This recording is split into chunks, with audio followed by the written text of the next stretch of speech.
Billy. Kami mau bersorak, tinggikan nama-Mu. Haleluya.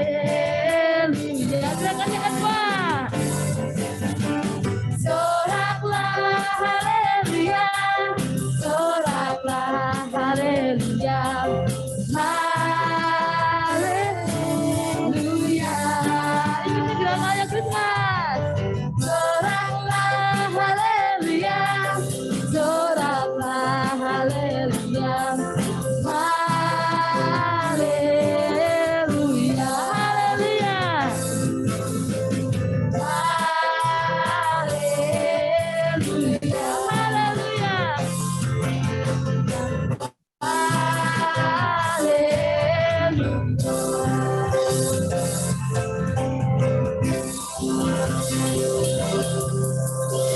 Tinggi tangannya semuanya, nama-Mu dipuji, hormat kemuliaan. Sorak, sorak dengan senap hati, Raja keagungan. Mari semuanya kita lompat buat Tuhan, buat Dia Allah yang layak dipuji, Dia Allah yang layak kita sembah semuanya. Mari kita bersorak buat Tuhan, mari kita semuanya bersorak-sorak buat Tuhan. Dasar dari yang kuharapkan,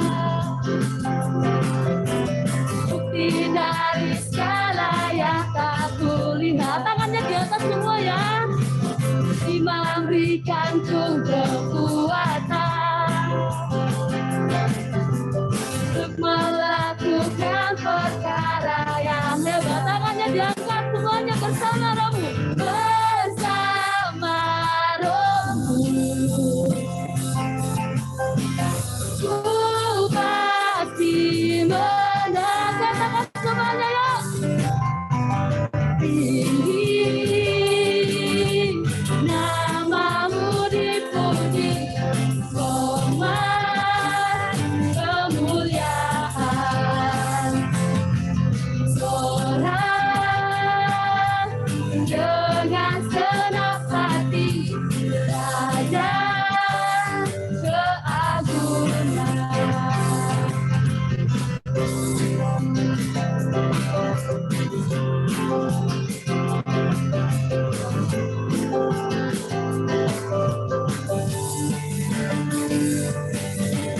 Jangan biarkan pencobaan melebihi batas kekuatanku. Amin. Yang berikanku kemuliaan. Kita semakin serupa dengan Tuhan, semakin serupa dengan gambarannya. Semuanya katakan, bersama Roh aku pasti menang. Haleluya. Ku pasti menang. Semuanya, lari semuanya. Tinggi nama-Mu dipuji, hormat kemuliaan. Ikuti gerakannya Gabriel. Sorak dengan senap hati, Raja keagungan. Tinggi nama-Mu, Billy. Tinggi nama-Mu dipuji, hormat kemuliaan. Sorak dengan senap hati, Raja keagungan. Raja keagungan. Raja keagungan. Haleluya, beri kemuliaan untuk Tuhan. Haleluya, haleluya. Amin. Tuhan layak dipuji, Tuhan layak ditinggikan. Sebab Tuhan adalah Allah yang dahsyat. Mari kita semuanya kita siapkan hati kita. Kita mau datang lebih lagi untuk menyembah Tuhan. biasa, Dia Allah yang sangat-sangat dahsyat. Dia hebat. Haleluya Yesus, haleluya Bapa. Kami bawa setiap hati kami bawa setiap hidup kami ke dalam tangan-Mu Tuhan. Biarlah Engkau Tuhan yang bekerja dalam hidup kami Bapa. Kami percaya Tuhan, Engkau Tuhan yang akan menjadikan kami serupa dengan Engkau Bapa. Engkau layak dipuji Tuhan. Semua mahkota dunia tenggelam, semua pujian manusia tak terhiraukan, karena tak ada satupun yang dapat gantikan. Hanya Kau yang kudus dan hanya Kau terus. Sangat-sangat Engkau layak. Kau yang layak, Kau yang layak, Kau yang layak disembah. Kau yang layak, Kau yang layak, Kau yang layak disembah.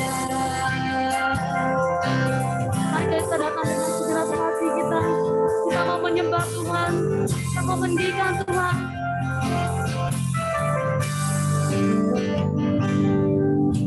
Dekat dengan semua yang memanggilmu, betapa besar dan mulianya karya-Mu. Sungguh tak ada satupun yang dapat gantikan. Kini ku angkat tanganku dan ku berdoa. Kita angkat tangan kita menyembah Tuhan. Kau yang layak, Kau yang layak, Kau yang layak disembah. Ya Tuhan, Engkau layak disembah. Kau yang layak, Kau yang layak, Kau yang layak disembah. Ya Tuhan, Kau yang layak, Kau yang layak, Kau yang layak disembah. Kau yang layak, Kau yang layak, Kau yang layak, Kau yang layak disembah. Kau yang layak disembah. Kau yang layak disembah.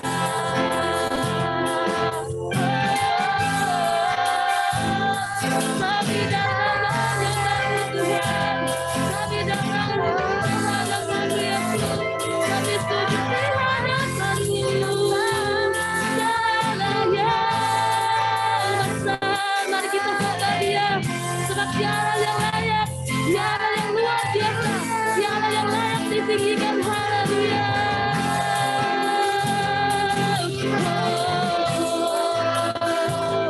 Kau terbesar, Kau mulia, dirimu tak terbatas Tuhan. Terima kasih Yesus, terima kasih Bapa.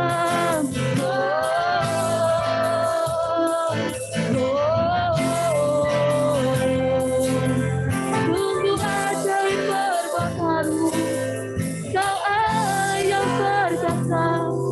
Sungguh heran perbuatan-Mu Tuhan. Haleluya, haleluya. Mari kita katakan sama-sama haleluya, haleluya. Katakan sama-sama haleluya, haleluya, haleluya. Haleluya, haleluya, haleluya, haleluya. Haleluya, katakan lagi haleluya. Haleluya, Kau terbesar Tuhan. Kau Allah yang terbesar. Haleluya.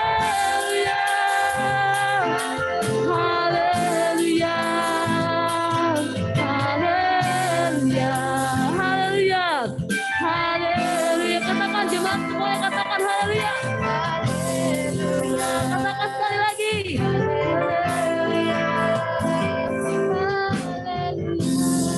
Yes, haleluya katakan. Haleluya. Kau besar Tuhan, kasih-Mu besar bagi setiap kami. Kasih-Mu ajaib, perbuatan-Mu heran Bapa. Kau sungguh layak kami sembah, hanya Engkau Allah yang menghidup. Oh, oh, oh, oh. Ku sembah Kau Tuhan, ku agungkan nama-Mu. Mari kita datang lebih lagi depan Tuhan. Mari kita ngomong sama Tuhan. Kau Allah yang layak kami sembah Tuhan.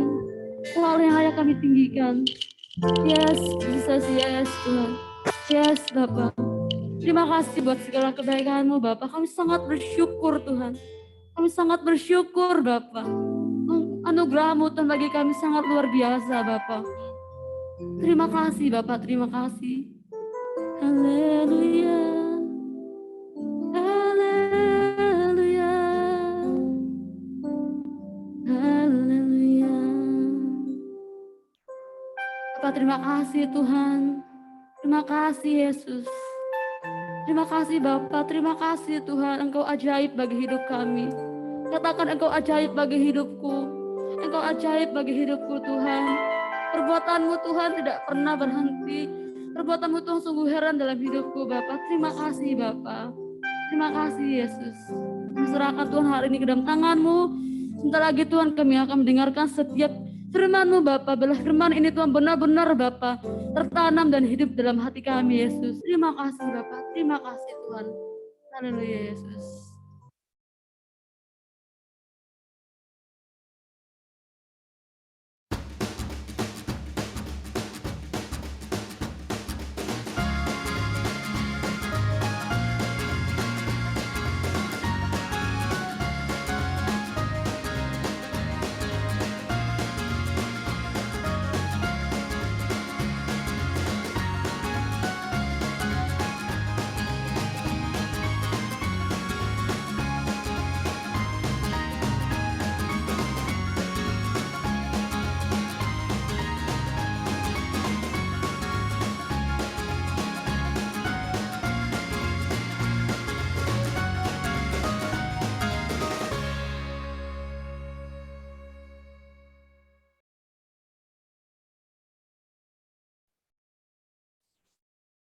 Oke, selamat sore teman-teman DLC. Sore. Sore. Ya, memang sangat disayangkan ya. Hari ini harus ibadah online lagi melalui Zoom. Tapi Tante Hana berharap sungguh-sungguh teman-teman DLC semuanya bisa tetap fokus, tetap penuh perhatian mengikuti ibadah sore ini. Ini kalau kalian lihat background-nya Tante Hana ini terbalik apa enggak ya? Sudah benar. Benar ya? Oke. Ini virtual background-nya membuat Tante Hana jauh lebih cantik ya. Oke, sebelumnya lupa, saya mau kasih tahu sama teman-teman seperti yang 2 minggu lalu itu ya, berturut-turut. Hari ini juga saya kasih kesempatan untuk Q&A ya, untuk tanya jawab. Nah, kalau kalian mau menyampaikan pertanyaan, itu di situ di mana? Ini ada chat dari David. Ya, itu dikasih linknya sama David di ruang chat ya. Atau kalian pergi ke IG-nya DLC Max, di situ ada di bio-nya ada link untuk diklik, kemudian connect ke Google Form, tulislah pertanyaan di sana. Nanti di akhir khotbah saya kasih kesempatan untuk kalian tanya. Ada moga-moga ada waktu untuk menjawab ya. Soalnya nanti tim dari media yang akan seleksi pertanyaan kalian, tentunya nggak semua bisa ya, nggak semua ada waktu. Nanti dipilih pertanyaan-pertanyaan yang memang bagus, yang penting, berharap bisa saya jawab ya. Kalau saya nggak bisa, ada teman-teman dari kakak-kakak pemurid bisa lengkapi. Oke.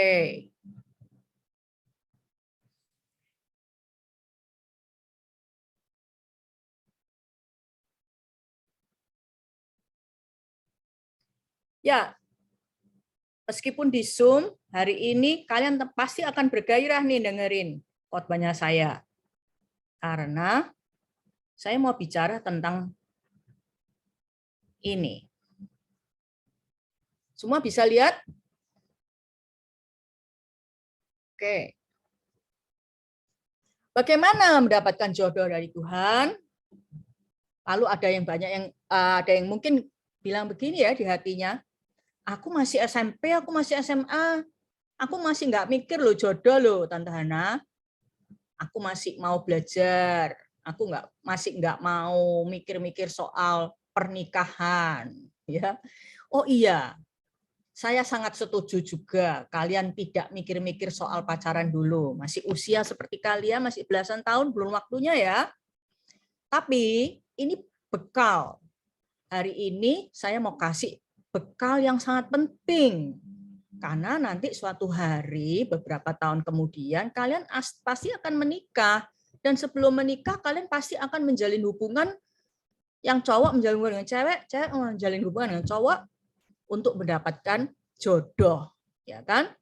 Nah, ini di dunia di luar Yesus itu banyak caranya, banyak cerita gimana dapetin jodoh, atau mungkin kalian juga dapatnya jodoh itu juga pakai cara-cara dari orang tua yang sudah merupakan budaya turun temurun, begitu ya, macam-macam. Tapi hari ini kalian mesti simak betul-betul nih firman Tuhan, supaya jadi bekal yang penting untuk supaya kalian bisa dapat jodoh dari Tuhan loh. Soalnya saya yakin, nggak usah saya tanya, pasti kalian tuh pengen ya punya apa nih namanya, pernikahan yang diberkati Tuhan, gitu ya. Nggak mungkin loh ada orang yang pengen nanti pernikahannya tuh ancur-ancuran, cerai, nggak mungkin. Pasti pengen pernikahannya bahagia. Ya. Kalau sekarang kalian jadi anaknya papa mama dalam sebuah keluarga, dalam sebuah pernikahan, mudah-mudahan saya harap pernikahan orang tua kalian bahagia. Tapi siapa tahu pernikahan orang tua kalian yang sekarang juga kurang bahagia, sehingga kalian juga kurang mendapatkan contoh, ya, mendapatkan teladan yang baik. Gimana sih pernikahan yang bahagia itu? Tapi di hati kalian pasti pengen loh punya pernikahan yang bahagia. Hari ini saya mau ngomong tuh bukan hanya teori-teori, tapi ini ekspresi kasih saya yang murni kepada teman-teman DLC. Saya selalu berdoa, sering sekali berdoa, dan saya selalu mengupayakan dengan otoritas saya sebagai pemimpin jemaat untuk bisa membekali remaja-remaja, yaitu seperti kalian, untuk punya pernikahan yang baik. Ya, karena pernikahan yang gagal itu sangat-sangat mengerikan, seperti neraka di dunia. Ya, oke. Selanjutnya saya pengen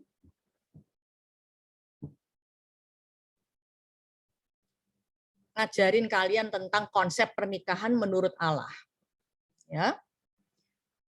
Mesti belajar pernikahan menurut Tuhan, menurut Allah. Kenapa? Karena kalau enggak, kalian hanya tahu konsep pernikahan menurut dunia. Gitu ya. Tapi, nih, sebenarnya siapa yang pertama kali membentuk lembaga pernikahan? Idenya siapa yang pertama kali membuat sebuah lembaga yang namanya pernikahan? Kira-kira ide siapa? idenya Tuhan, idenya Allah di kitab Kejadian. Minggu lalu Kak Bayu udah kasih ayatnya, jadi untuk menyingkat waktu Tandana nggak mengulangi lagi ayat itu ya. Nah, pernikahan itu adalah ide awalnya Tuhan loh. Jadi tentang jodoh, tentang pernikahan, kalian jangan khawatir. Tuhan Yesus, Bapa kita di surga, sangat tertarik ikut campur, bahkan menjadi comblangnya kalian untuk jodoh. Karena pernikahan itu memang ide awalnya Tuhan. Tujuannya untuk memperbanyak gambar Allah. Apa sih maksudnya, Tante Hana, memperbanyak gambar Allah? Gini, melalui pernikahan, ya, lahirlah anak-anak yang karakternya bisa mencerminkan sifat-sifatnya Tuhan Yesus. Sekali lagi saya ulangi. Melalui pernikahan lahirlah anak-anak, yaitu istilah Alkitabnya keturunan ilahi, keturunan punya anak tapi ilahi. Ilahi itu yang bersifat dari Tuhan, dari Allah, ilahi gitu ya, bukan manusiawi tapi dari Tuhan ilahi. Dari sebuah pernikahan, Tuhan pengen akan lahir manusia-manusia, anak-anak yang bisa menyatakan sifat-sifatnya Tuhan Yesus. Seperti tadi itu loh di intronya klip sebelum Tante Hana muncul itu kan, kasih itu sabar, baik hati, ya, jatuh cinta itu mendatangkan sukacita, damai sejahtera, kasih. Sifatnya Tuhan Yesus yang paling utama kasih. Tuhan pengen melalui pernikahan lahir anak-anak yang sifatnya itu mencerminkan Tuhan Yesus. Kasih, sabar, baik hati, belas kasihan, penguasaan diri, dan sebagainya. Tapi sayangnya pernikahan telah begitu banyak dirusak oleh iblis, sehingga justru melalui pernikahan-pernikahan yang sekarang ini banyak terjadi, lahir anak-anak yang tumbuh besar jadi pemberontak-pemberontak. Jadi sifat-sifat yang sangat jelek sekali, bukan mencerminkan sifat Tuhan, tapi sifatnya iblis. Itu sangat disayangkan. Tapi Tante Hana percaya, teman-teman DLC yang hari ini dengerin khotbah, pengen loh kalian temuin jodoh dari Tuhan, terus nanti menikah, punya anak-anaknya juga dididik bisa tumbuh dalam kasih sayang, mencerminkan sifat-sifatnya Tuhan Yesus. Ini yang Tuhan inginkan dunia ini, supaya penuh dengan anak-anak yang sifat-sifatnya bisa mencerminkan sifat Tuhan Yesus. Oke?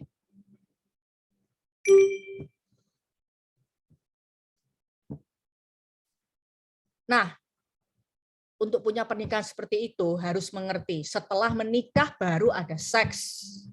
Nggak boleh dibalik. Nggak boleh seks dulu. Kalau konsep dunia, wah, pacaran itu perlu dibumbui, diwarnai dengan romantisme. Ya, kenikmatan sesaat. Ya, berdasarkan prinsip-prinsip dari sinetron, teladan-teladan dari telenovela, dari BF, ya. Blue film, ya, dan sebagainya. Nah, itulah cara iblis merusak pernikahan, yaitu melalui pranikah yang tidak kudus. Pranikah ini adalah istilah lain dari pacaran yang tidak kudus. Jadi teman-teman, kalau mau pernikahannya benar-benar diberkati Tuhan, dapat jodoh dari Tuhan, mesti didahului dengan pranikah, pra itu sebelumnya nikah, hubungan pacaran yang kudus. Kalau enggak, disitulah cara iblis merusak pernikahan. Ya, jadi seks pranikah ini salah. Dunia mengajarkan semua itu dimulai dari fisik dulu. Ya, gitu kan?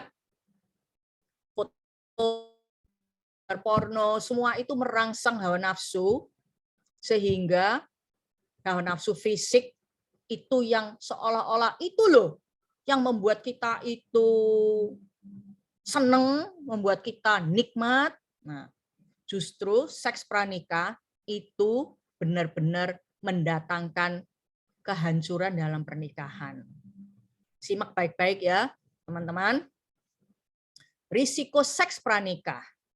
Kalau sudah seks pranikah, sebelum nikah sudah seks dulu, itu nanti berakhir dengan kehancuran hati saat hubungan berakhir. Saat putus, hancur-hancuran.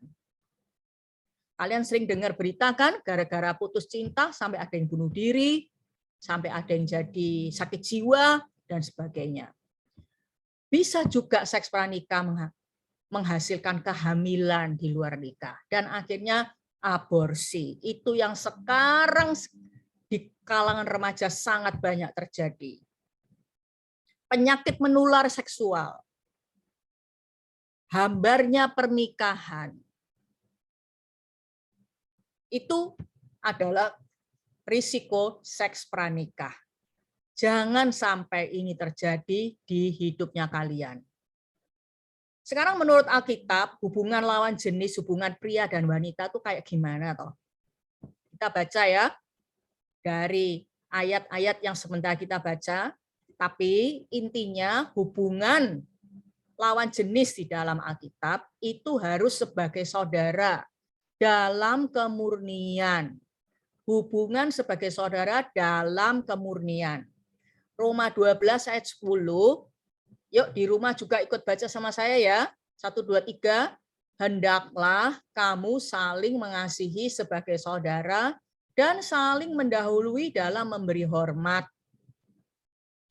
Saling mengasihi sebagai saudara dalam kemurnian. 1 Timotius 5 ayat 1. Janganlah engkau keras terhadap orang yang tua, melainkan tegurlah dia sebagai bapak. Tegurlah orang-orang muda sebagai saudaramu. Ayat 2-nya, perempuan-perempuan tua sebagai ibu dan perempuan-perempuan muda sebagai adikmu dengan penuh kemurnian. Jadi Timotius ini pemimpin gereja. Dinasehati sama Rasul Paulus, bapak rohaninya, untuk menegur teman-teman seiman atau jemaatnya di gerejanya itu seperti ini. Yang saya kasih biru ini khusus tentang kalau harus Timotius sebagai penjemaat itu berelasi dan kalau menasehati perempuan muda sebagai adik dengan penuh kemurnian. Jadi hatinya itu tulus, harus murni. Gitu.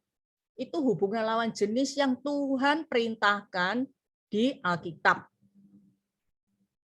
Sedangkan dunia menonjolkan fisik. Saya mau katakan, waspadai sentuhan fisik. Jangan anggap remeh. Minggu lalu sudah diajarin ya, pegangan tangan itu bisa berlanjut terus-menerus, bertahap terus-menerus, nggak bisa lagi kembali sampai bablas persetubuhan. Karena itu dari awal udah harus waspada. Semua aktivitas yang bisa menimbulkan rangsangan seksual sudah termasuk aktivitas seksual seperti sentuhan. Pegang tangan itu kan sentuhan.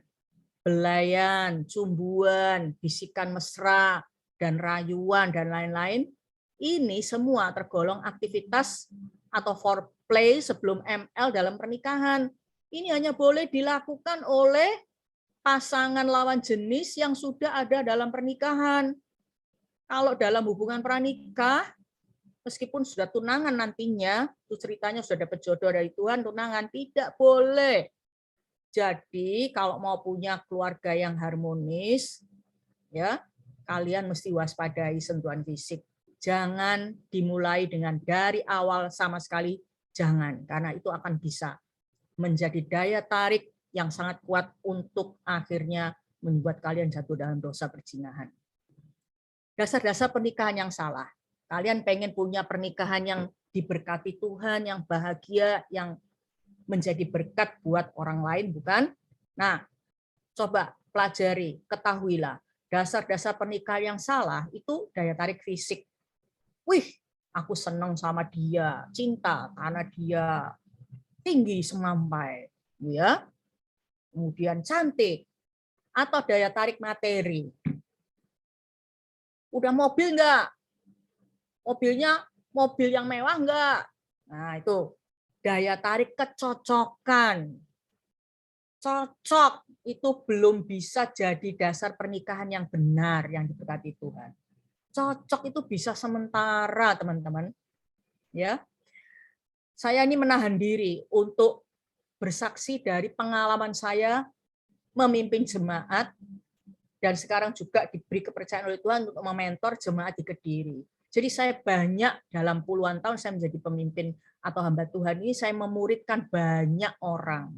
Memuridkan orang anak-anak muda yang pelajar mahasiswa yang masih belum menikah, juga memuridkan yang sudah menikah. Daya tarik kecocokan itu hanya sementara. Desakan orang tua atau dijodohkan orang tua itu juga bisa jadi dasar pernikahan yang salah. Karena orang tua seringkali juga tidak seiman, belum menjadi Tuhan anak Allah gitu ya, atau jadi anak Tuhan orang gereja tapi nggak ngerti prinsip-prinsip LSD yang benar. Pengaruh teman-teman, ya teman-teman sudah punya pasangan semua, udah pada menikah, saya masih belum. Nah ini, saya jadi harus cepat-cepat menikah. Ini juga dasar yang salah. Jatuh cinta itu juga salah loh itu. Asmara, minggu lalu belajar tentang asmara kan. Oh aku ini kesepian, aku merasa belum utuh, aku merasa masih belum menjadi orang manusia yang utuh, aku kesepian, makanya aku harus menikah. Itu juga salah. Oke? Jadi dasar pernikahan yang benar gimana? Harus sesuai dengan kehendak Allah. Sesuai dengan kehendak Allah apanya, Tante Hana? Dengan siapa kalian tuh menikah dan kapan menikah? Itu harus sesuai dengan prinsipnya firman Tuhan. Kehendak Allah itu sesuai dengan prinsipnya firman Tuhan. Bentar lagi kita belajar ya. Nah, 2 prinsip yang harus menjadi keyakinan kita semua. Menjadi keyakinan kakak-kakak pemurid, PKS, pembina, dan keyakinan jemaat DLC, yaitu teman-teman semua. 2 prinsip ini. Ya, yang pertama, Allah amat tertarik kepada jodoh Anda. Karena pernikahan adalah urusannya Allah. Saya ulangi lagi. Tuhan Yesus Bapa di surga itu amat tertarik kepada jodohmu. Teman-teman, karena pernikahan itu adalah urusannya Tuhan. Ingat ya tadi slide pertama, pernikahan itu idenya Tuhan loh. Bapa di surga loh yang pertama-tama di Taman Firdaus itu membuat manusia dari debu tanah yaitu Adam, kemudian mengambil tulang rusuknya Adam, menciptakan seorang manusia wanita namanya Hawa. Di situ itu pernikahan pertama kali. Jadi jangan pikir Tuhan itu, gereja itu, Kristen itu benci sama pernikahan. Salah. Tuhan amat tertarik pada jodohmu dan pernikahanmu itu adalah urusannya Tuhan. Nah, kalau kalian sudah punya keyakinan seperti ini, kalian nggak akan curiga loh sama Tuhan. Nggak akan curiga sama Bapa. Juga nggak curiga sama kakak pemurid yang mengarahkan pada LSD yang benar. Itu prinsip pertama harus dicamkan. Oke? Yang kedua, Allah yang akan menunjukkan cara yang baik kepada kita. Cara yang benar untuk mendapat jodoh. Cara yang benar untuk pacaran. Cara-cara Allah adalah 5 tiang penguji. Ya, cara-caranya Tuhan itu melibatkan 5 tiang penguji. Ayo kita pelajari bersama-sama ya. Nomor 1, kalau mau pernikahan diberkati Tuhan, harus dapat pasangan yang seiman dan sepadan. Itu ayatnya ada ya, tapi menyingkat waktu nggak saya baca. Harus seiman dan sepadan. Bukan hanya seiman sama Kristen, tapi Kristennya Kristen nggak bertobat. KTP, Kristen tanpa pertobatan. Kalau kayak gitu namanya seiman tapi nggak sepadan. Jadi kalau kalian tumbuh jadi remaja yang takut Tuhan, kalian harus dapat pasangan tuh ya, yang juga takut Tuhan. Benci akan dosa, cinta akan Tuhan. Punya pengertian yang pasti tentang panggilan hidupnya dari Tuhan apa. Yang kedua, harus tumbuh kasih itu dari hati. Kasih yang bertumbuh dari hati nurani. Bukan karena dijodohkan, bukan karena dipaksa, bukan karena kepaksa, gitu ya. Tapi tumbuh dari hati nurani. Juga bukan kasihan, tapi kasih benar-benar, bukan kasihan. Nggak tumbuh cinta, nggak tumbuh kasih, tapi sakno. Nanti kalau tak putus no, dia bunuh diri gimana? Nah itu salah. Itu namanya bukan kasih, tapi kasihan. Nggak boleh seperti itu. Nomor 3, restu orang tua. Orang tua itu dikasih mandataris sama Tuhan, kasih mandat, kasih misi sama Tuhan untuk mendidik dan membesarkan kalian. Restunya mereka itu harus didapatkan. Kalau nggak dapat restu dari orang tua, Tante Hana pernah seringkali dulu-dulu juga memuridkan seperti itu, saya bawa mereka untuk doa puasa. Biar Tuhan bicara sama orang tua. Seperti itu. Akhirnya Tuhan yang berperkara sama orang tuanya merestui. Restu pemimpin. Restu pemimpin di sini adalah pemurid yang secara langsung memuridkan kalian. Karena orang yang memuridkan kalian itu memimpin hidupnya kalian dan yang kenal dekat, mengerti ya, jatuh bangunnya kalian, mengerti sifat-sifat kalian, lemahnya di mana, kelebihan di mana. Restu pemimpin itu penting. Jangan sembunyi-sembunyi menjalin hubungan, jadian langsung hanya lapor aja. Kalau pemimpinnya juga nggak damai sejahtera karena nggak sepadan, kalian terus saja. Jangan. Itu bahaya. Mungkin itu bukan dari Tuhan, karena pemimpin nggak restuin. Nah, nomor 5. Pertumbuhan rohani dan kepribadian semakin baik. Jadi, kalau mau tahu jodoh dari Tuhan, 1, 2, 3, 4 ini tadi, yang kelima, tandanya, dengan menjalin hubungan dekat dengan pacar saudara itu, calon saudara itu, kalian semakin bertumbuh rohani atau semakin jauh dari Tuhan. Semakin kepribadiannya menjadi lebih baik, lebih matang, atau semakin karakternya, kepribadiannya tambah nggak karuan. Misalnya, tambah egois, ya, tambah uring-uringan, tambah cemburu-cemburuan. Kayak gitu, pertanda bahwa hubungan itu kurang tepat. Itu mungkin bukan jodoh loh dari Tuhan. Itu maksudnya. Ya, 5 tiang penguji ini harus dihafalkan nih. Bila perlu ini screen-nya Tante Hana harus di screenshot. Biar ingat. Banyak di jemaat teman-teman, jemaat Kristus Pencipta yang melakukan 5 tiang penguji ini sekarang pernikahannya luar biasa loh. Diberkati Tuhan, dipakai Tuhan juga. Jadi 5 tiang penguji ini, ya cara-caranya Tuhan menunjukkan bahwa pasanganmu, pacarmu itu benar-benar jodoh dari Tuhan. Kalau 5 ini dilewati atau hanya 1 atau 2, kalian terus aja bisa fatal. Kelihatannya nggak apa-apa, dunia nggak kiamat, tapi akhirnya pernikahannya penuh dengan masalah, penuh dengan air mata. Ya, jadi coba dicamkan, tolong dicamkan 5 tiang penguji ini. Langkah-langkah praktisnya sekarang. Mulai dengan bersahabat. Dengan teman komsel, dengan teman gereja, lawan jenis, bersahabat dalam kemurnian. Jangan gini loh, aku mau DLC, aku mau jadi jemaat DLC karena aku mau cari pacar. Ya, lalu menjalin hubungan dengan orang tertentu karena mau dapat cintanya dia. Itu namanya nggak murni. Tolong teman dengan sebanyak orang lawan jenis, tapi dalam kemurnian. Oke? Nah, hal penting yang harus kalian cek selama pacaran.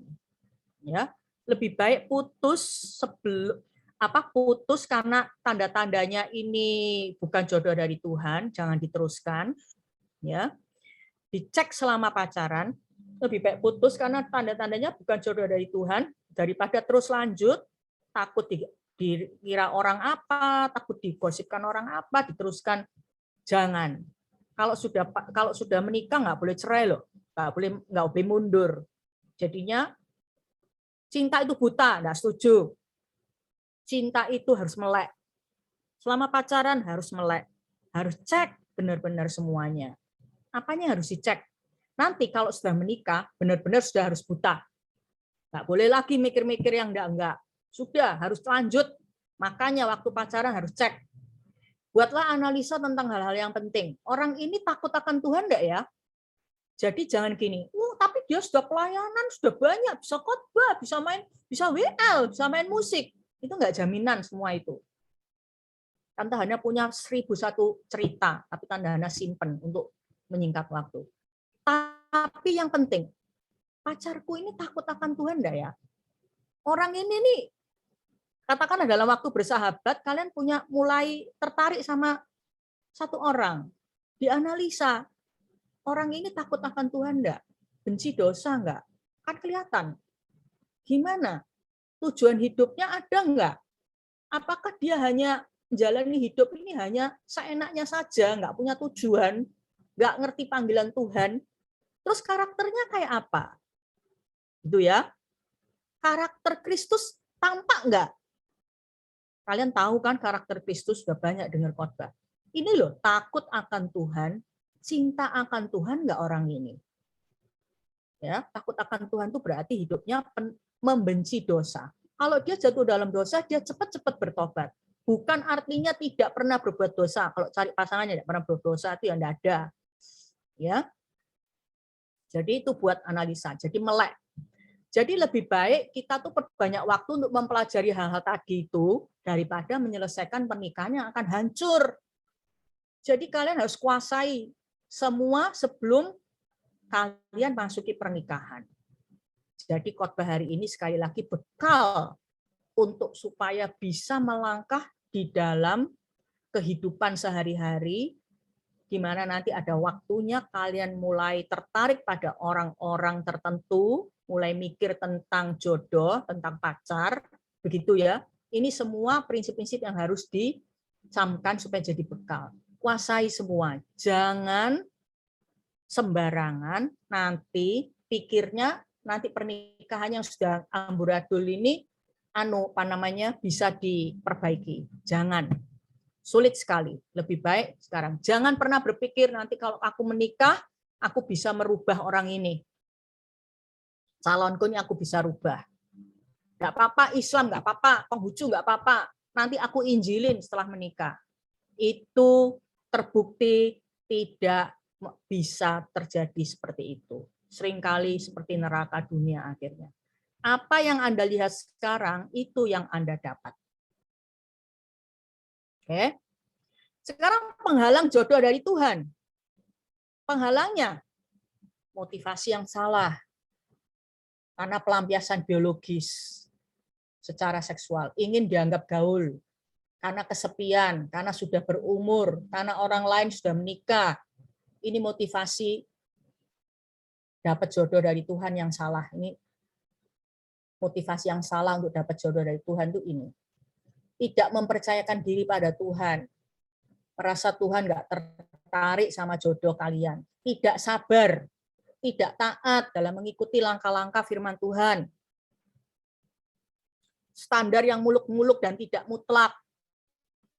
Ya, harus kaya, harus cakep, harus punya bakat yang banyak, harus pinter nyanyi atau harus pinter musik. Semua itu enggak mutlak. Ya. Standar rohaninya yang paling penting, mengasihi Tuhan segenap hati, takut akan Tuhan dan benci dosa, dan punya visi dan nilai yang benar dalam melayani Tuhan. Itu yang penting, teman-teman.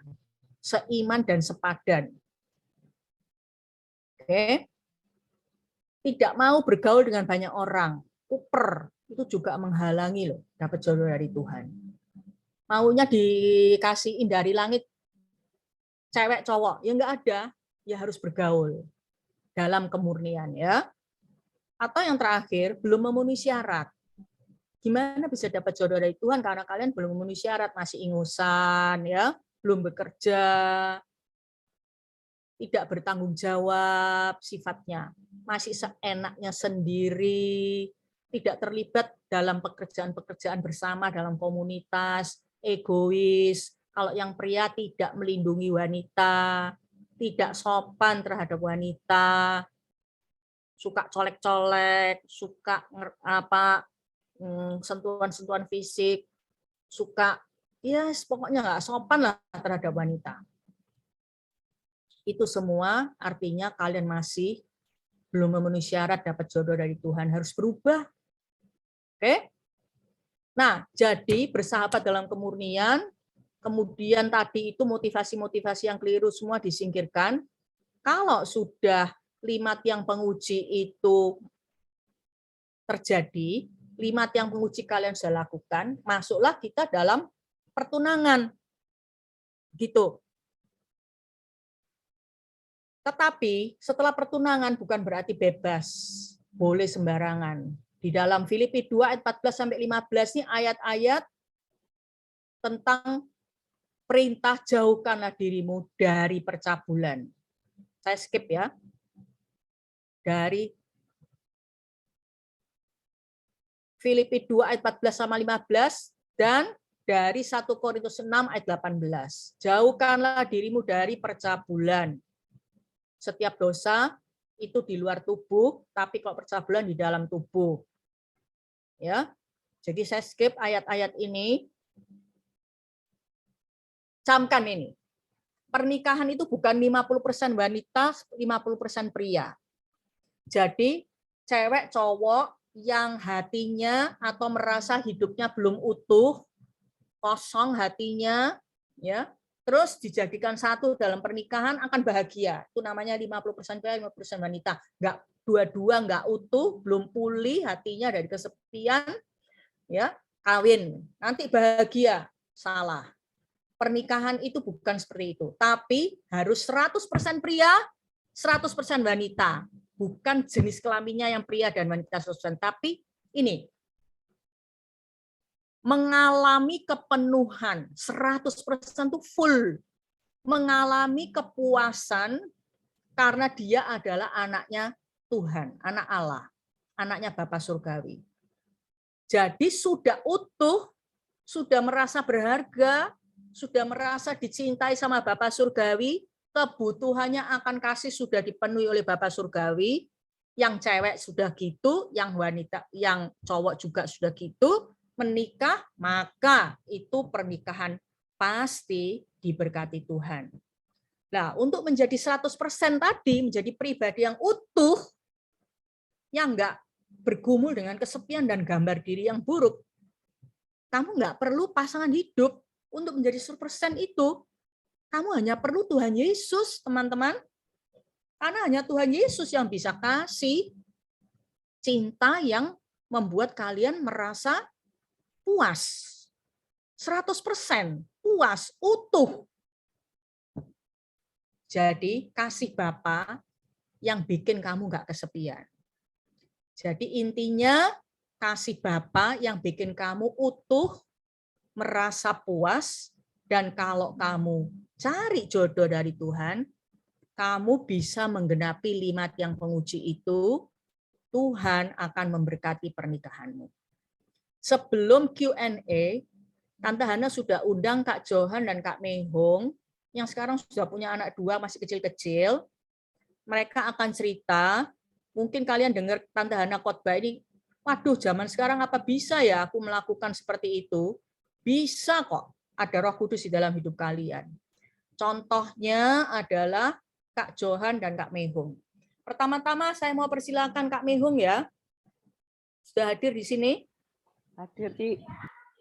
Oke, silakan di spotlight Kak Mehong. Ceritakan gimana kamu mendapatkan jodoh dari Tuhan yang sekarang jadi suamimu. Oke. Kehadirannya. Ya, sama-sama. Selamat sore teman-teman. Ya, saya mau kenalkan, saya Mehung, tapi kalau di luaran gitu ya, namanya Lili gitu ya. Oke, saya mau ceritakan, saya ini latar belakang saya dulu ya. Saya ini 4 bersaudara, anak terakhir. Dan saya sama kakak saya itu beda 9 tahun. Jadi saya ini dikira sudah anak bonus gitu ya. Jadi kayak sudah ada benih tertolak dari lahir. Nah, berjalan waktu, pokoknya setiap kali ada kegiatan, saya ini selalu dilupakan. Biasa, risiko anak bungsu itu begitu. Jadi apa-apa selalu dilupakan. Nggak pernah diajak kemana-mana. Gitu. Nah, terus bertumbuh dewasa, papa saya ini seorang pendiam, jadi nggak pernah ngobrol sama anaknya. Dan itu yang membuat saya itu, komunikasi itu sangat susah. Sampai akhirnya kan saya sekolah, ya saya merasa kesepian dari kecil, gitu ya. Dari remaja saya kesepian.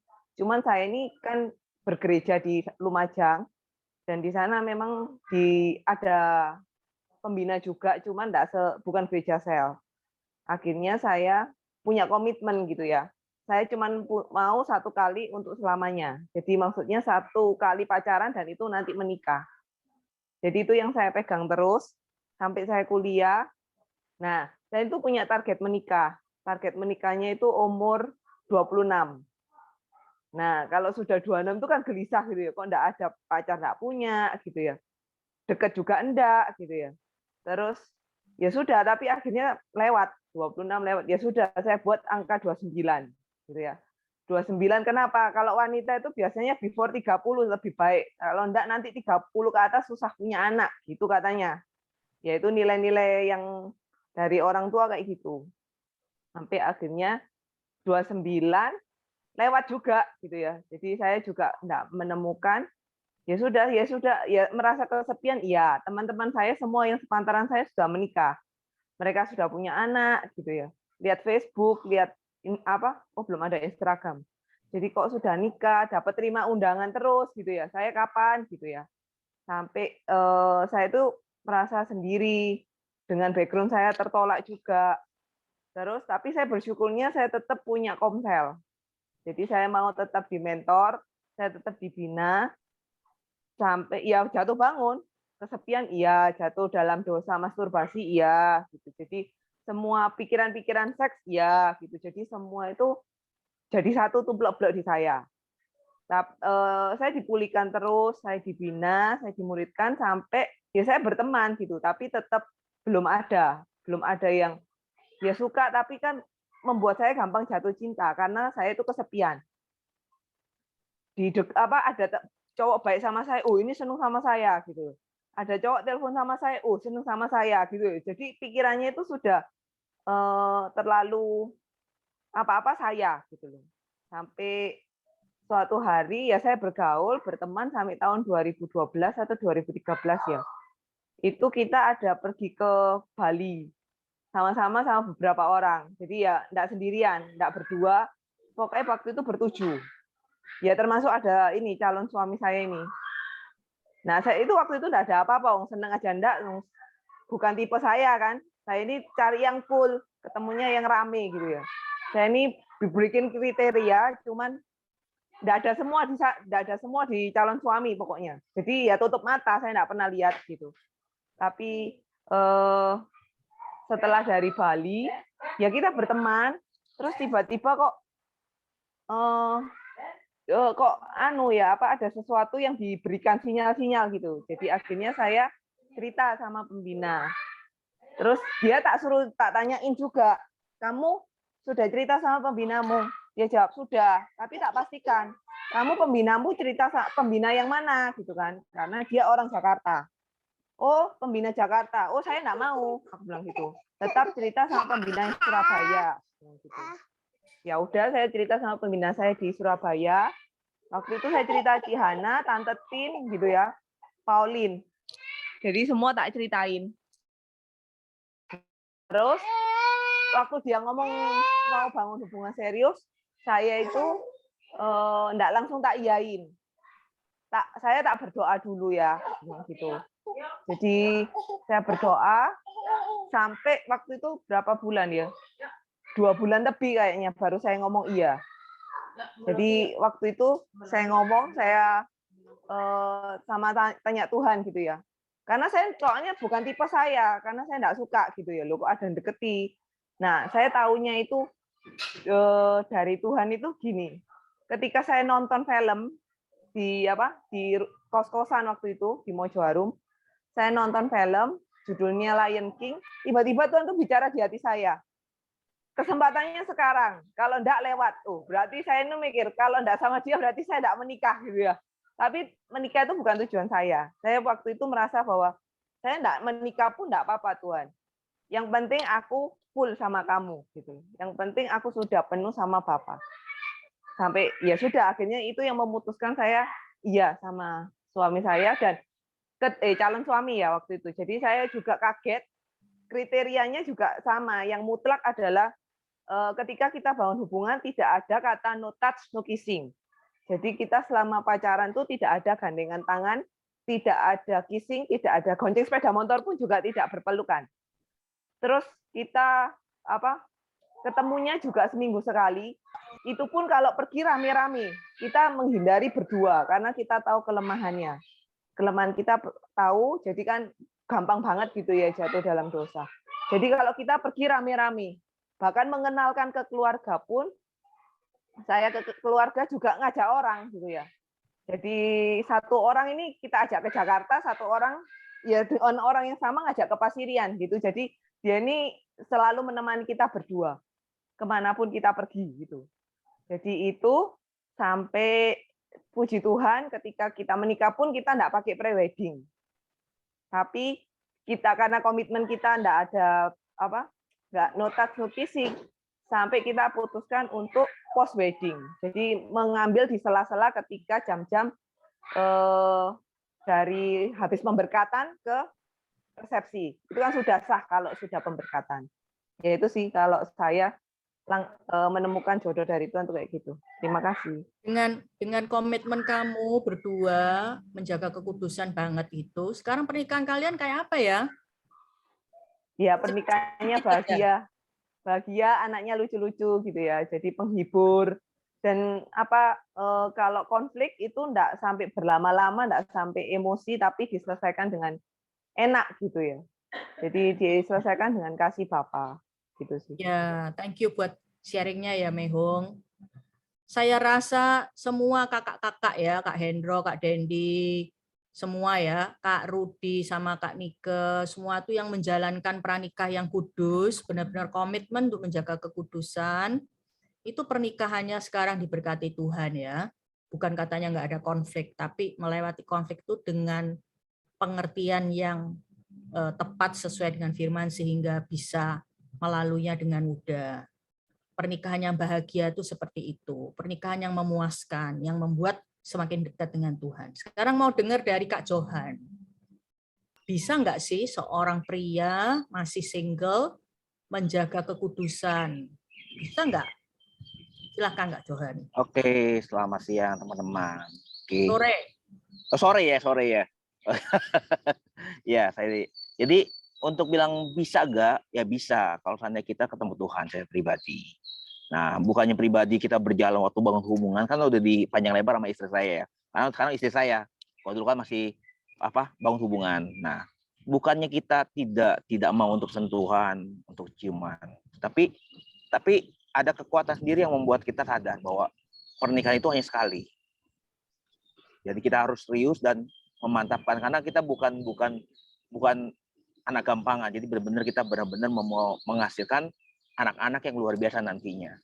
Itu jangka panjangnya sih yang penting, dan berjalan waktu itu juga, dan yang inilah mungkin pinta saya untuk wanita hati-hati untuk pria-pria yang mungkin, karena pria itu selalu pakai logika, karena pria itu selalu ingin bersentuhan secara umumnya ya, pria-pria. Karena saya beberapa teman-teman saya pribadi waktu mereka bangun hubungan ya gitu, sentuhan. Jadi wanita janganlah terlalu murah, bahwa kalian itu berharga dan luar biasa. Ya itu, jadi dalam perjalanan waktu dalam hubungan kami berdua itu emang unik sih. Jadi sampai beberapa teman-teman kan saya ngajak ke Jakarta. Saya kenalin teman saya, sebelum kita mau menikah pun saya ajak Jadi yang terpenting ini teman-teman, bahwa kenalilah dia secara pribadi. Siapa dia? Bukan sekedar di luarnya aja enak, tapi harus kenalin keluarganya, teman-teman dekatnya. Itu penting. Karena ada beberapa case demi case yang terjadi, kadang-kadang hanya permukaannya oke, tapi di belakangnya tidak oke. Dampaknya apa? Dampaknya hancur keluarga tersebut.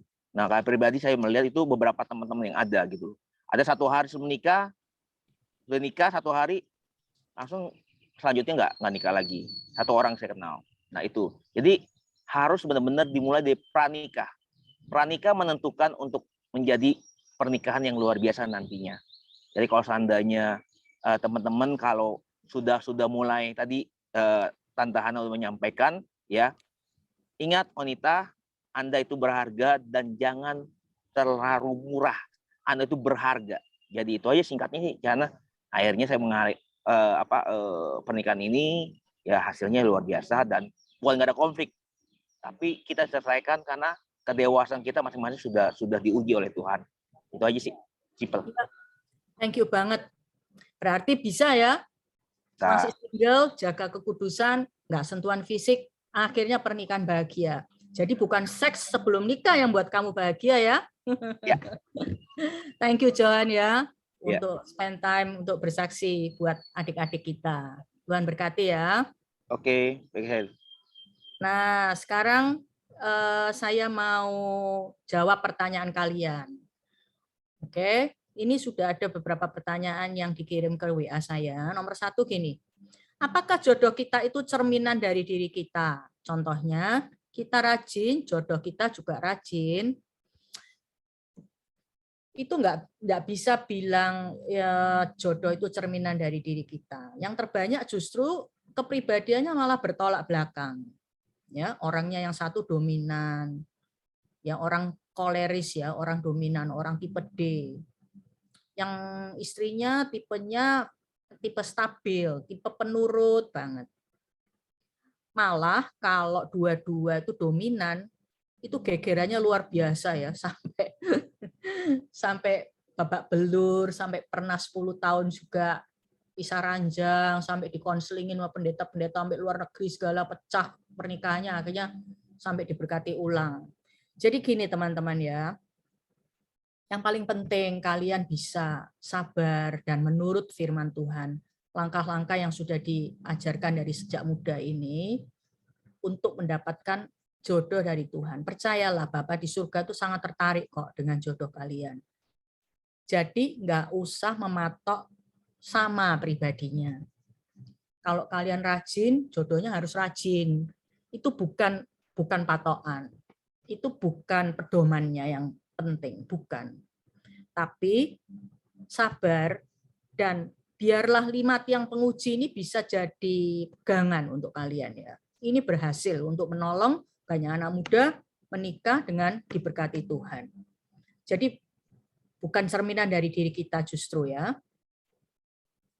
Bertolak belakang, tapi karena dua-dua yakin itu dijodohkan oleh Tuhan, bisa bahagia, bisa melewati segala konflik dengan baik. Begitu. Pertanyaan nomor 2, apa yang harus dilakukan apabila sebelum nikah sudah pernah melakukan hubungan seks, sentuhan fisik yang berlebih? Apa tidak bisa mendapatkan pernikahan yang kudus kembali? Bisa, tetapi harus melalui banyak sengsara, banyak air mata, banyak dosa. Bisa kok, di dalam Yesus itu ada pengampunan. Tapi masa sih kalian itu milih jalan yang sorong, menderita, penuh air mata, penuh kayaknya berdarah-darah gitu? Masa sih? Dan saya mau kasih tahu ya, dari pengalaman mengkonseling jemaat yang menikah dengan salah seperti ini, jalannya itu sangat panjang. Waktunya itu bisa bertahun-tahun, bisa belasan tahun. Bisa kok. Sudah melakukan hubungan seks, sentuhan fisik yang berlebih, apalagi kalau dulu itu masih belum mengerti kebenaran, belum lahir baru, bisa dapat pernikahan yang kudus kembali, tapi jalannya terjal. Saya yakin kalian nggak mau jalani seperti ini.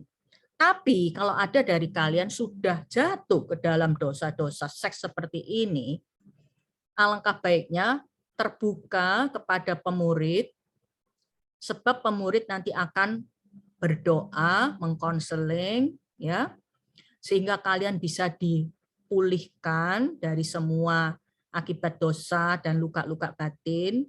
Dan kalau pemuridnya nggak bisa selengkapnya menolong kalian, akan dirujuk kepada pemimpin-pemimpin rohani yang lain yang benar-benar bisa menangani atau melayani penyembuhan batin dan pemulihan ini dengan baik. Ya. Jadi selalu ada pemulihan di dalam Tuhan Yesus. Tapi kalau belum, jangan menempuh jalan yang seperti ini. Oke. Nomor 3, apakah jodoh itu di tangan Tuhan atau di tangan kita? Di tangan Tuhan, teman-teman. Karena Tuhan itu yang punya ide awal untuk pernikahan. Jadi Tuhan sangat tertarik, sangat rindu memberikan jodoh dari Tuhan. Tadi dari kesaksiannya Kak Mehung dan Kak Johan ya, Kak Johan tuh bukan tipenya Kak Mehung gitu loh. Jadi bukan soal kecocokan kan, tadi Tante Hana sudah bilang kan, dasar pernikahan yang salah itu daya tarik kecocokan. Jadi mereka tuh sebenarnya nggak cocok, bukan kriterianya. Tapi karena Tuhan yang menjodohkan, akhirnya timbul kasih yang murni dari kedua belah pihak. Akhirnya mereka tuh, Tante Hana menjadi saksi sendiri loh, bahwa mereka tuh bahagia.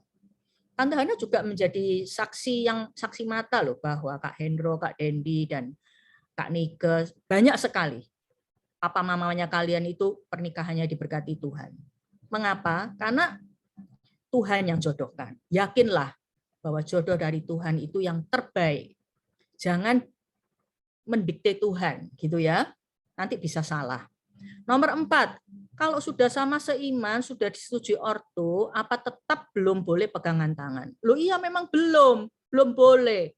Nanti kalau diberkati di gereja baru boleh gandengan itu. Karena pegangan tangan itu bisa jadi pemicu untuk membangkitkan hawa nafsu. Ya, enggak Tante Hana, saya tuh orangnya rohani kok, saat teduh setia. Ya, itu kan memang pikirannya anak muda seperti kalian. Tapi Tante Hana sudah menjadi saksi sendiri. Orang yang merasa diri kuat, katanya Rasul Paulus, harus hati-hati supaya jangan jatuh. Saat teduh setia tiap hari, tapi begitu sudah pegangan tangan, nanti akhirnya tuh terus gitu loh. Karena itu akan memicu, merangsang hawa nafsu seksual kalian. Jadi jangan membangkitkan. Seperti Kak Mehung tadi sama Kak Johan, tetap bersama dalam komunitas aja. Nanti kalau sudah mau menikah beneran, itu butuh waktu untuk bicara-bicara soal banyak hal tentang pernikahan, tapi tetap dua-dua komitmen untuk tidak sentuhan fisik. Oh, sorry, nomor 4 nggak jadi, tapi aku sudah jawab ya. Oke, kalau selama pacaran untuk menyelesaikan masalahnya dengan keterbukaan, apa sudah benar? Kalau selama pacaran untuk menyelesaikan masalahnya dengan keterbukaan, apa sudah benar? Benar, masalah diselesaikan dengan terbuka, ya, isi hatinya, perasaan jengkelnya, perasaan marahnya atau apa, diselesaikan dengan terbuka, benar. Tapi hindari berduaan, tidak ada orang di dekatnya kalian. Itu sangat rentan terhadap kejatuhan seksual berawal dari sentuhan fisik.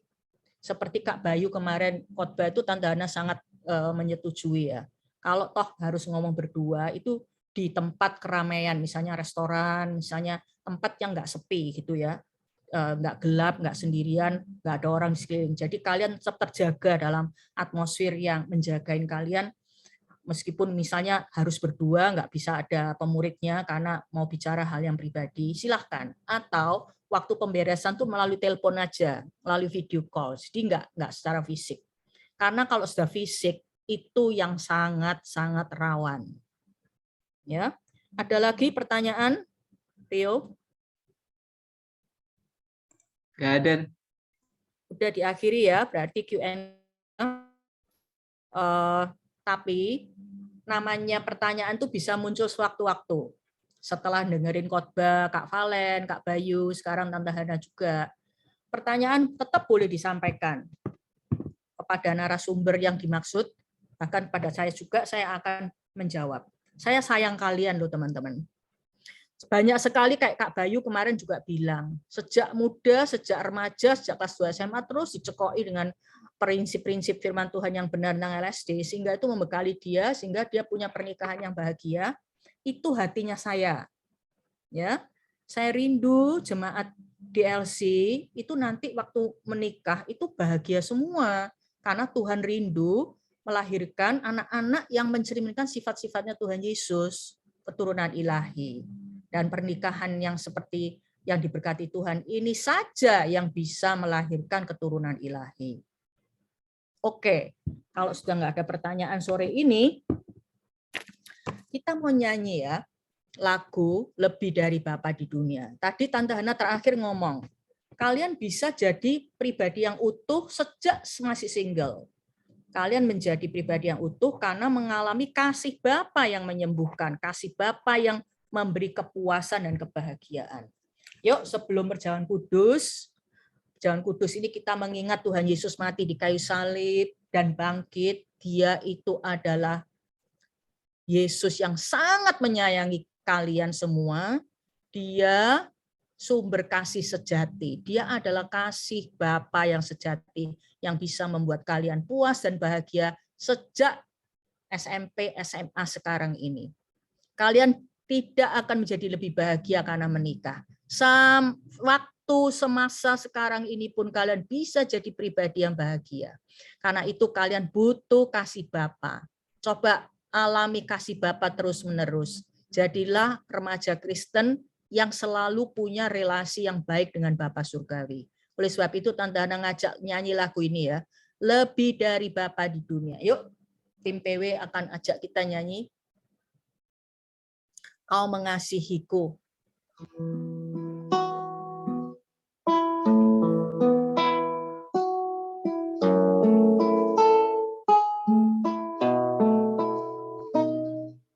Lebih dari Bapa di dunia,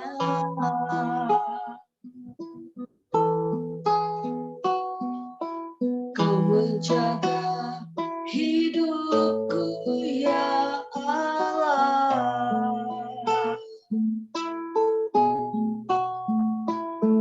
Bahkan lebih dari kasih seorang ibu, Engkau selalu menyambutku.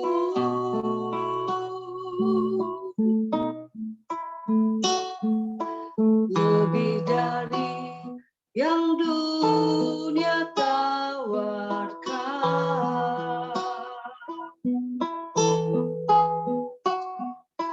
Kau berikan yang terbaik, oh Tuhan.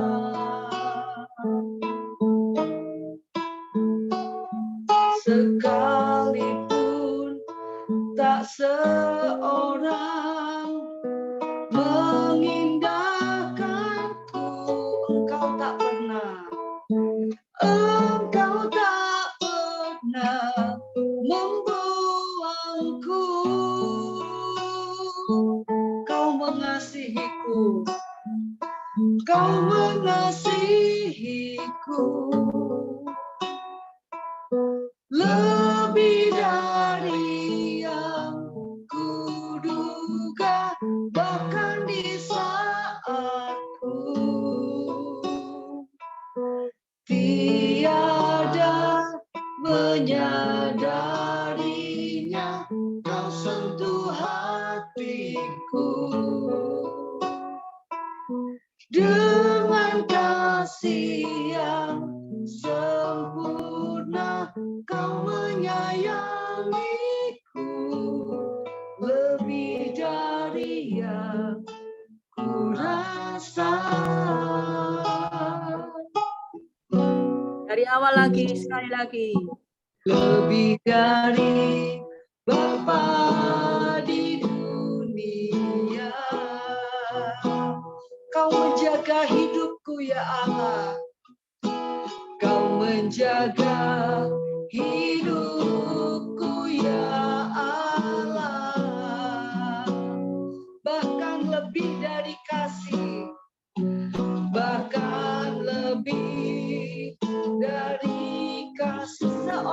dariku seorang ibu. Engkau selalu menyambutku, Engkau selalu menyambutku. Lebih dari yang dunia tawarkan, lebih dari yang dunia tawarkan. Kau berikan yang terbaik, oh Tuhan. Kau berikan yang terbaik, oh Tuhan.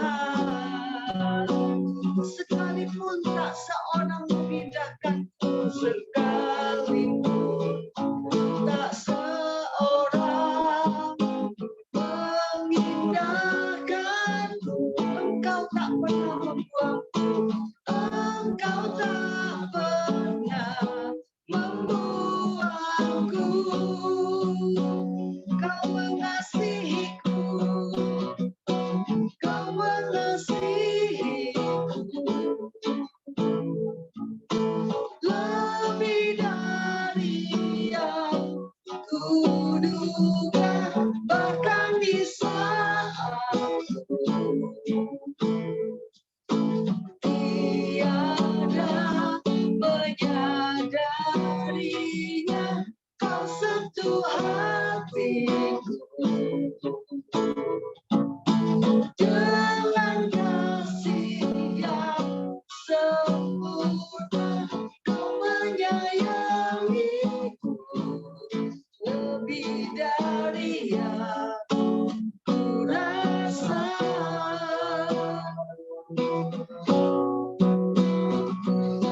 Kau mengasihiku lebih dari yang kuduga, bahkan di saat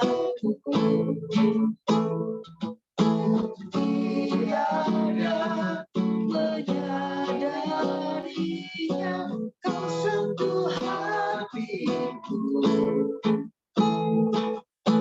dengan kasih yang sempurna.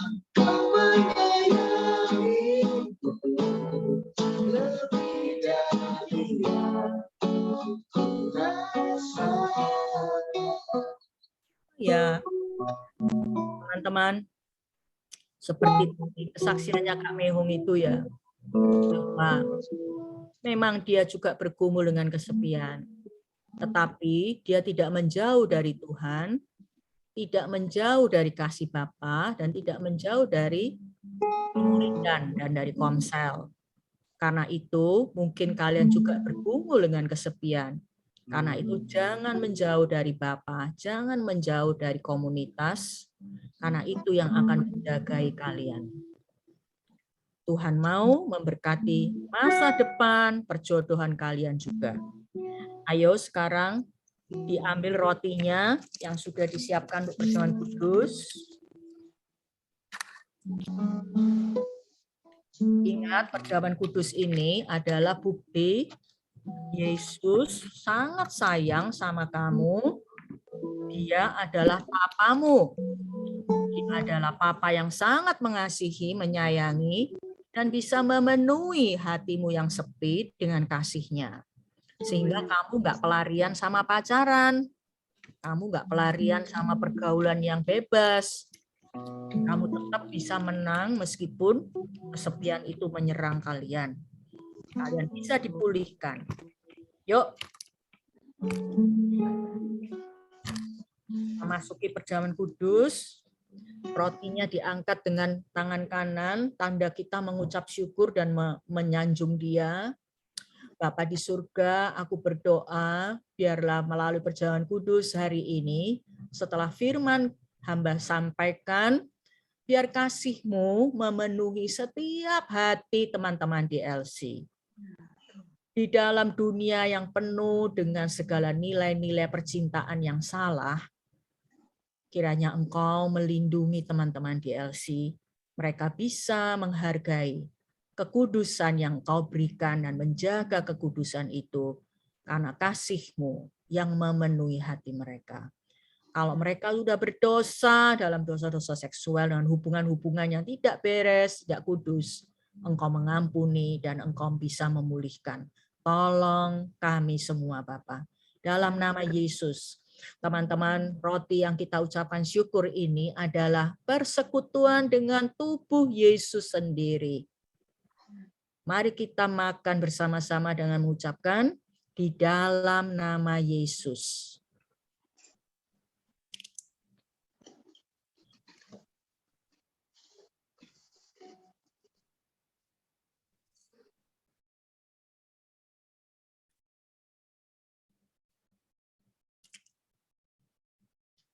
Terima kasih Bapa untuk kasih sayang-Mu buat kami semua. Kasih sayang-Mu yang nyata memenuhi hati kami. Sekarang mari kita angkat anggur dengan tangan kanan kita. Kami menyembah Engkau dan bersyukur. Inilah bukti kasih sayang Bapa Surgawi kepada kami. Hamba berdoa, lindungi dari yang jahat. Lindungi dari dosa-dosa seksual. Lindungi mereka dari godaan-godaan seksual. Biarlah hubungan-hubungan yang ada, mungkin sudah pacaran, nggak beres, biar ada pertobatan.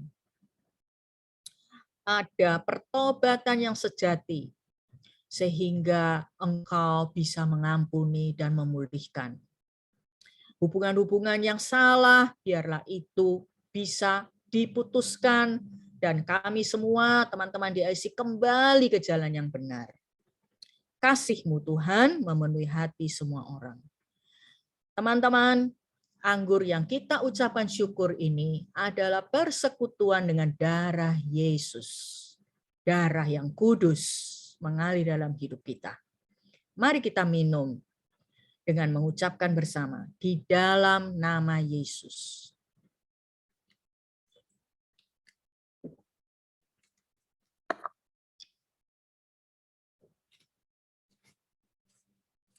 Terima kasih Tuhan.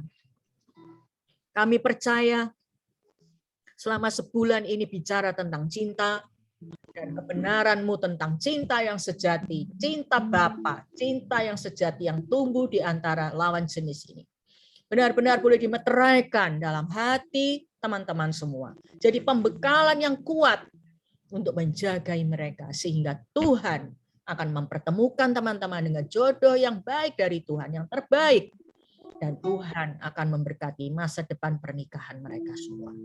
Terima kasih Bapa, biar Roh Kudus terus berbicara dan memulihkan setiap orang. Dalam nama Yesus.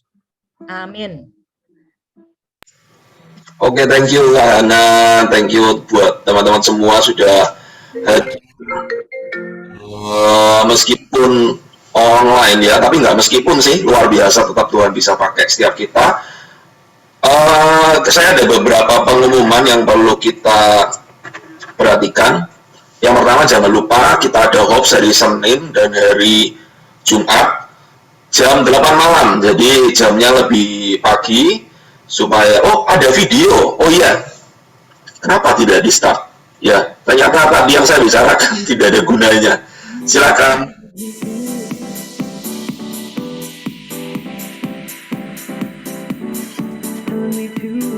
Taking a chance.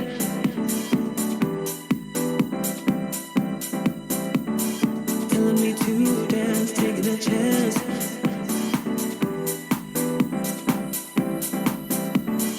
Telling me to dance, taking a chance.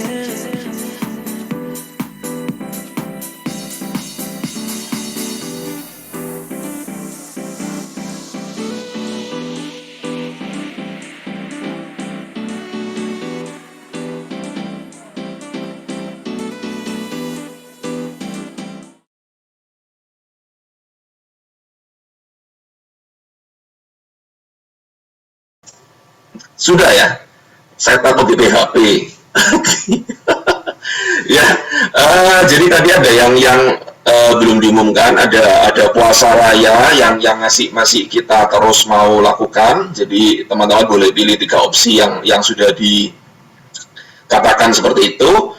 Cuman ya harus wise ya, kalau memang ada kondisinya nggak enak badan atau apa, saya percaya Tuhan nggak suka lihat kita sakit-sakit juga.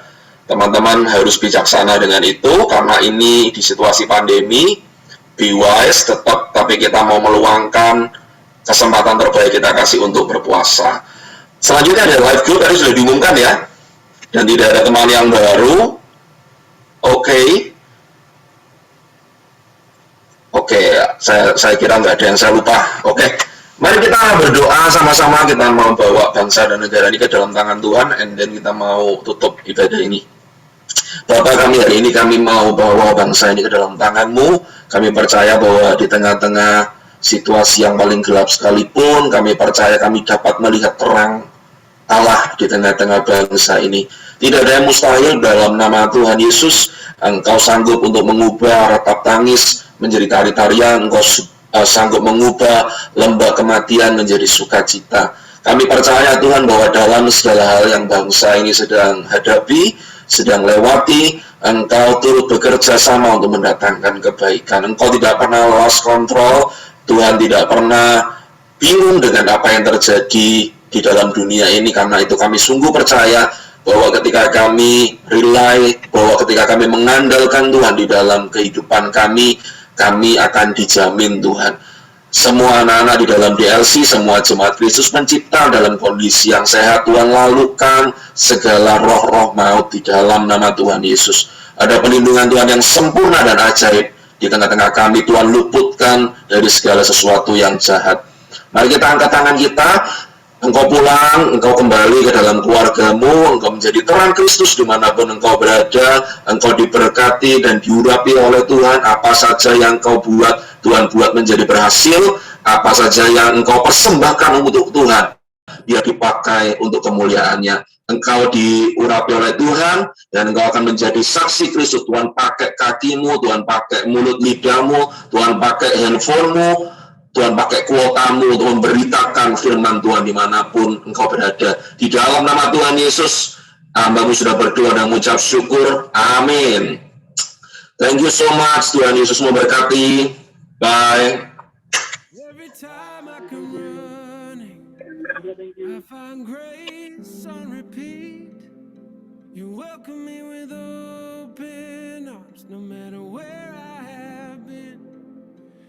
Every time I surrender.